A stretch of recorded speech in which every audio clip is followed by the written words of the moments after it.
I'm Eileen Borgelson with Life Moves Health for PT on the Net, and we're talking about giving great feedback today. So what do you do if you have a situation where you know it's going to be sticky, but you have to give feedback to this person and you've gathered all your facts so that you have a sense of the bigger picture, you've taken a breath, given yourself some distance so that you're not emotionally all wrapped up when you go into this exchange, and you've set your intention so that it's coming from that place of enabling and encouraging the other person to make that specific and self-motivated change. You start the conversation, then it starts to go off the rails and you don't even know how you've ended up where you've ended up. Take a breath, take a moment, and ask yourself these three things. What am I really doing? Why am I really doing that? And what am I hoping happens here? Very often there's something going on underneath. We either got annoyed by something the other person said, or it's reminding us of some other situation that we still have some unresolved stuff around, and it starts to manipulate and change the experience, and it takes us off our intention. So give yourself a reality check with those three questions, and then you can revisit the situation that's at hand in front of you from a fresh perspective and with a very positive outcome still on the horizon.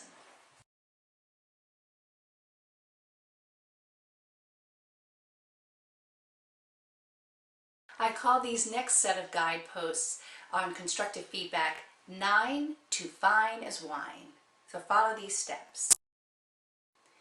Express concern. Take time and listen to the other party. You may even want to let them speak before you do. Address behavior, not the person. Make sure that there is a real sense of presence and contact with your eye, body, and voice. Start by acknowledging what's working first so that they can recognize that you see value in them and in the bigger picture. Follow with what's not working and why. Once you identify the issue, you can then turn it back to them and ask for their feedback on how they think they could make a change, or how they think the situation could be better. Avoid phrases like "you need to" and "what you need to understand is," because they trigger defensiveness and resistance, and they shut down listening and receptivity. Tap into intrinsic motivation. Know what moves the other party, what matters most to them. If they want to have a less stressful day, or an easier time relating to clients, or to spend less time on this task or that task, see if you can relate the changes that you feel need to be made in this situation and take your feedback and connect it to this intrinsic motivator that's going to matter to them. Suggest, direct, or coach a solution, which is another way of saying enable others to act. Once you've gotten on the same page in terms of identifying the issue, you understand each other's point of view, and you've discussed the possibility of options for resolution, then create a follow-up plan so that this solution can be put into action and there is a way to circle back with each other to make sure that the matter is fully resolved.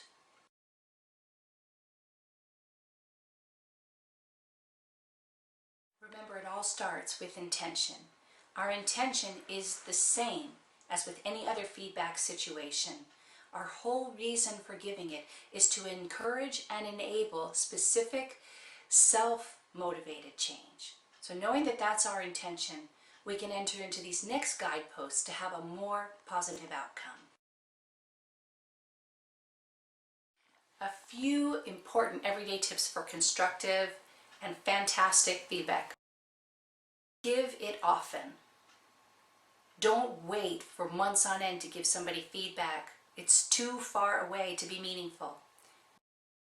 Be direct.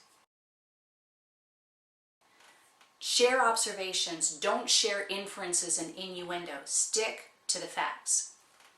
Make sure that questions are being addressed. Those are questions that you have and questions that the other person may have as you go along.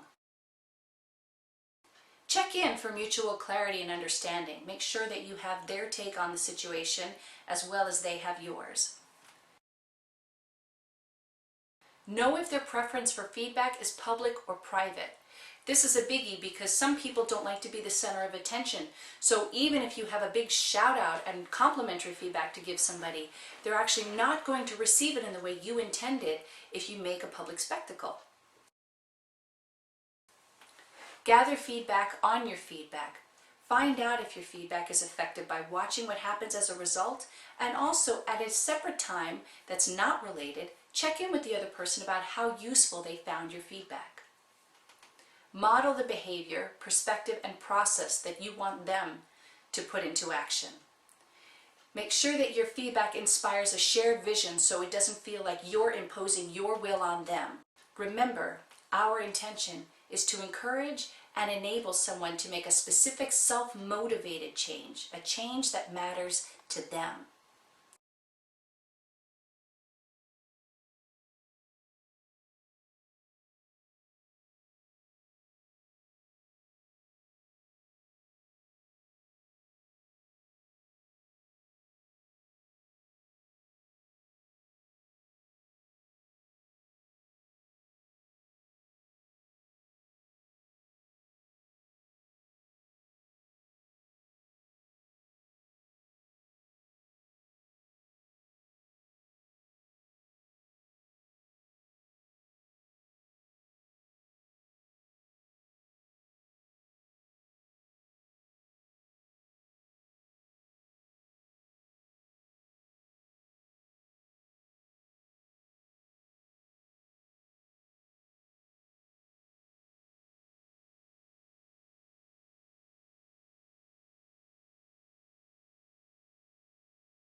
As we wrap up, here's your go-to list for constructive and complimentary feedback excellence.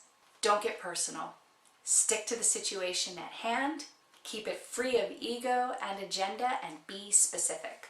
Feedback is not about you, it's about them and the change that they need to make for success. Share your thoughts, be generous, share your thoughts openly.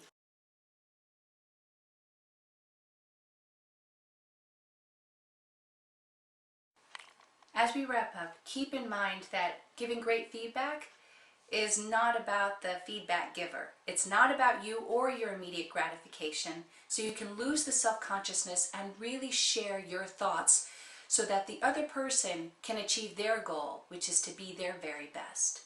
As long as you make sure that it's about the situation and that you're specific without getting personal, you're on the right track.